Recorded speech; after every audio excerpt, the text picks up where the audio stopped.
जय निताय। हरे कृष्णा। राधे राधे।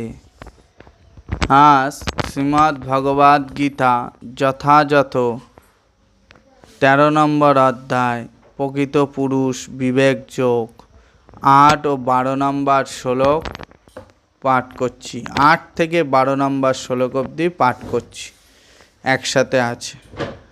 অমানি তদ্মনস্তা মহিংসা খান্তিরা জর্বম আচার্য পাশনং শৌচং হৌচ মা বিনিগ্রহং ইন্দ্রিয়ার্থেষু বৈরাগ্য মন হংকরা এবচ জন্ম মৃত্যু জরা ব্যাধধীত দুঃখ নো আশুনাম আসক্তি রণ ভীষ্মঙ্গং পুত্রদার গৃহাদিষু নিত্যং চ সমচিত্তমিষ্টনি ষ্টপপত্তিষু মাই চানন্য যোগেন ভক্তির বিচারিণী বিবিভক্ত দেশ সেবিতম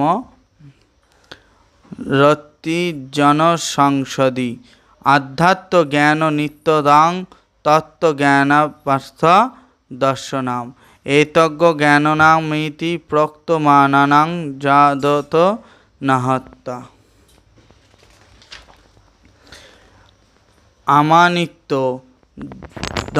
দম্ভশূন্যতা, অহিংসা, সহিষ্ণুতা, সরলতা, সদ্গুরুর সেবা, শৌচ, ধৈর্য, আত্মসংযম, ইন্দ্রিয় বিষয়ে বৈরাগ্য, অহংকার শূন্যতা, জন্ম মৃত্যু জরা ব্যাধি দুঃখ আদির দোষ দর্শন, স্ত্রী পুত্রাদিতে আসক্তি শূন্যতা, স্ত্রী পুত্রাদির সুখ দুঃখে ঔদাসীন্য, সর্বদা সমচিত্তব্য, আমার প্রতি অনন্য ও অব্যভিচারিণী ভক্তি, নির্জন স্থান প্রিয়তা, জনাকীর্ণ স্থানে আরুচি, আধ্যাত্ম জ্ঞানে নিত্যত্ব বুদ্ধি এবং তত্ত্বজ্ঞানের প্রয়োজন অনুসন্ধান, এই সমস্ত জ্ঞান বলে কথিত হয় এবং এর বিপরীত যা কিছু তা সবই অজ্ঞান।